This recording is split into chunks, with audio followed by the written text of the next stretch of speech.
This is Hauling Success, a podcast that focuses on operational excellence and logistics, diving into the real-world strategies, tools, and insights that help transportation and trucking companies run smarter, grow stronger, and scale with confidence.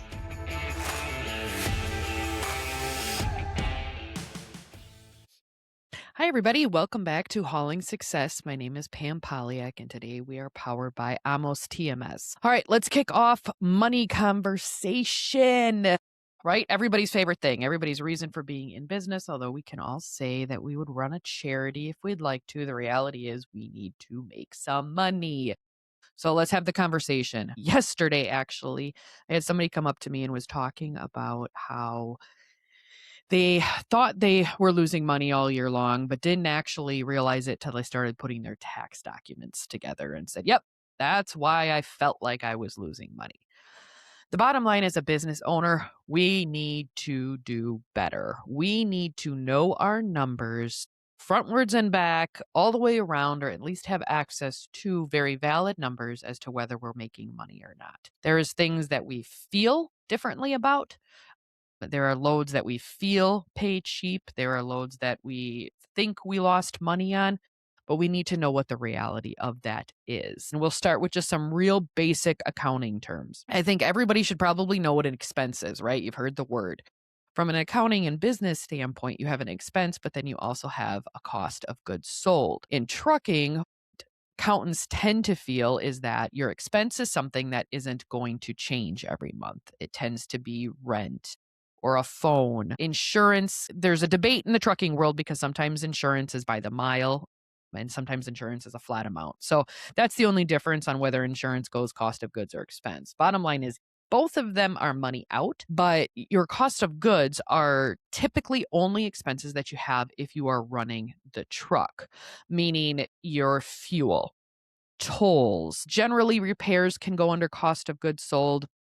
You can make the argument that some things are expenses. Again, it doesn't completely matter, but you still need to know the difference between the two. When you are putting together your costs of goods sold and experiencing all your expenses at one time, you're going to need to put those against what miles you want to run. So to begin understanding what a break-even point is for you as a company, you want to take your standard miles, the miles that you typically would want to run. Are you a 500 a mile a day person? Are you a 250 mile a day person? And being as honest about that as possible, and then veering that towards the lower end. You want to work in extra days off. You want to work in days for unfortunate breakdowns, vacations, things you want to have happen. If you would prefer 6 days a week, but then you're going to take off 3 weeks in the summer, great. If you can afford that, wonderful. But it's using the realistic numbers, how many miles you're going to run in a day realistically, add in a bunch of buffers for vacation time, repairs, truck down, that kind of stuff. And take those miles and then you want to divide it out against the expenses that you have. Your expenses can vary greatly. Everybody's expenses vary greatly, not just from a single truck owner operator standpoint, but then from a multi-truck operation. Are you paying a dispatcher for their service and percentage? Are you paying a factoring company? And we will talk about factoring companies a little bit and throughout this entire podcast, likely, because I have several views on factoring companies, but we'll get there in a second. Where is the money going out? And you can include things as big as your home mortgage. And I'm not saying that's a business expense, that's a whole accounting thing. But in terms of factoring and knowing your numbers, what numbers do you need as a business owner to survive off of? Are you paying an employee? Are you paying an accountant? Are you paying a JJ Keller type service for license and plates, that kind of stuff? And then there's also your yearly expenses that you want to factor in, like the heavy use tax, the IFTA, the license plates, those kind of things. So you take those expenses and you gather them all together and you say, these is everything I want to include. I want to include my phone bill. I want to include my rent payments. I want to include my own wages. And this is a business owner as a big hint, always consider your own wages. What is the base minimum? And that's where you can kind of do these numbers That it can include some personal items, but then also a buffer. Some personal items that are obviously business write offs. But remember, this is a number for you. This isn't a number for an accountant necessarily. This is a number for you to understand what you need to live and survive and work. Is it better to have those expenses paid for or not? So, what we do is we turn around and we say, okay, here is all of my expenses, my truck note, my GPS tracking, my parking fees, my averages for all of those things. And you take that number and you divide it out by the number of miles you want to run and ideally are running. Again, factoring in those vacation times. Now you've got a base, but now we have to factor in fuel, what it actually takes to run those miles. If it's a brand new truck, you don't necessarily know your miles per gallon. You can use a best guess estimate. Again, I'd waver on the side of a lower end just in case something's going on. If you want to take as low as 5.5, go for it. I hope you're not running quite that low, but we would love to see low sevens. I know that there's some trucks out there and some drivers who can inch towards that 8 mark, but use the best guess number. Obviously, if you've been running the truck for a while, you should be able to have real information on that. And then you also want to take into consideration the extra expenses of actually running that truck, like we discussed, when it's tolls.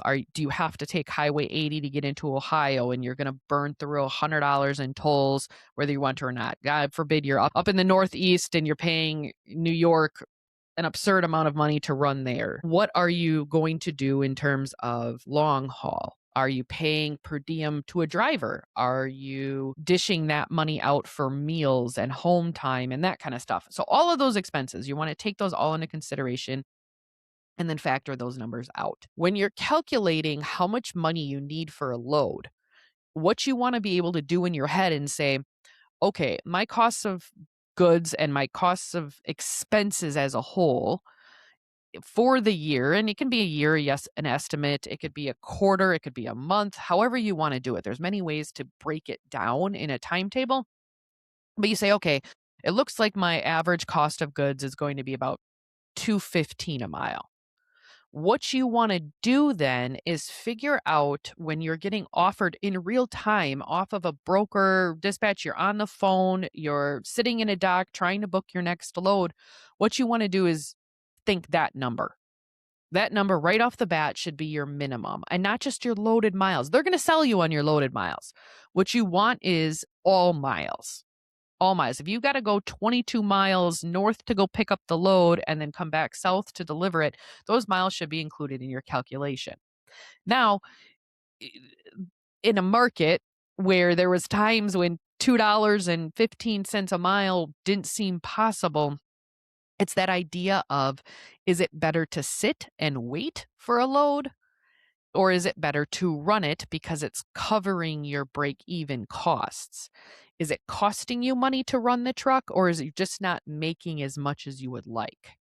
Okay, so you got to really think about that one, because if your expenses are X, right? Let's say your expenses boil down to $100 a day. That includes truck note, that includes your license, that includes everything factored into what would be yearly monthly costs. And you're looking at about $100 a day.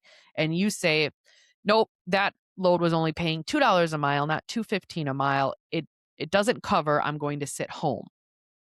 Okay. Now that $100 a day that you had saved up for Monday, in essence, from an expense standpoint, you've got this $100 a day that you wanted to cover on Monday, but you chose to sit home. Now that $100 rolls into Tuesday, and now you've got to make that $200 back. Do you see what I'm saying? Like when you're factoring the expenses based on the days and the number of days you want to work, and you're not able to cover that number on one day or choose not to, then the rest of that expense rolls into the next day, and it keeps going and it keeps going. But okay, you didn't quite cover it, but you put a dent in it, right? You're going to cover the cost of goods sold, which means your fuel first, any tolls that you might run, the pay to the driver you might have, your factoring percentages on the load, those things that are going to come out as soon as you do run that load. And then how much of a dent is it putting into the expenses that aren't going anywhere, right? So you've got your monthly insurance, health insurance, trailer leasing, ELD expenses, those kind of things. Is it putting a dent in it? And no, we don't want to live off of putting a dent in expenses. You're never going to be able to survive with that, right? You're not going to be able to survive not making that money.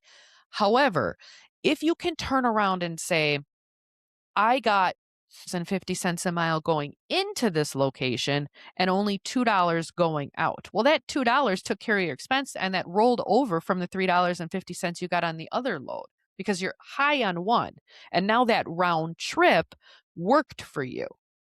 I hope that's making sense. We want to look at the full picture because in trucking as well, you guys know that if you go from one location to another, you're going to get a different rate inbound than you typically get outbound.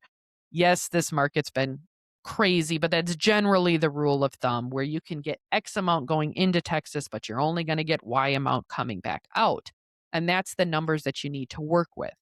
So knowing that your cost per mile is extremely important and what your target is, again, factoring in those vacation days, those times off, the maintenance and that kind of stuff, factoring those numbers in is extremely important.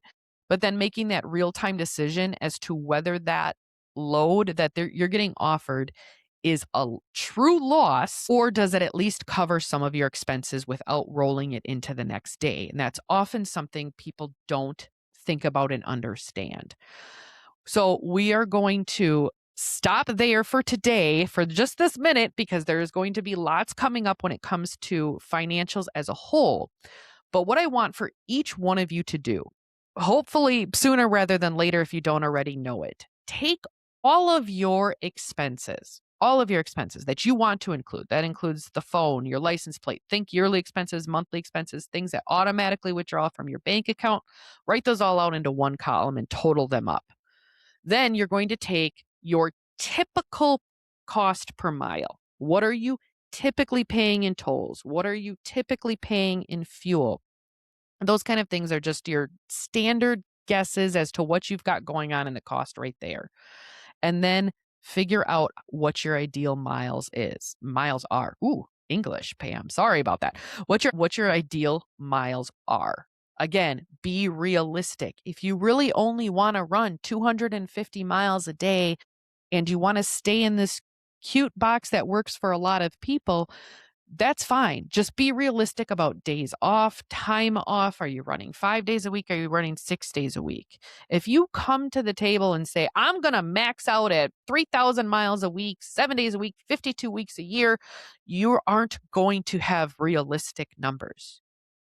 And it's that simple. You could very easily be outpricing yourself if you're telling somebody that you absolutely, without a doubt, need $3 a mile no matter what you do when you're not running. Actually, that reminds me, yesterday I had somebody quote on a load that was $8.22 a mile. $8.22 a mile on a 475 mile run. I was shocked.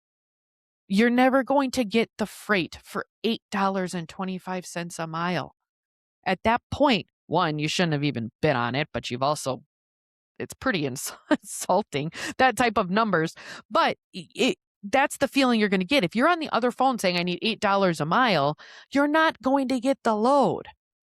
If you're out there saying I only need $1 a mile, well, now you're setting this weird market precedence and you're setting yourself up for failure because that's likely not going to be able to sustain your business at $1 a mile.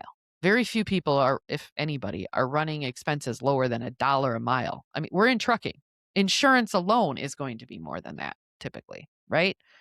So keep all of those things in mind, right? So now you've got your columns, you've got your expenses, you've got your cost of goods, and now you've got a realistic caption of what miles you want to run each month, each year, however you want to figure out those numbers and calculate them out as a group, as a whole. If you want to even take realistic numbers from previous years, if you have those from what an accountant did and that kind of stuff, you want to start there.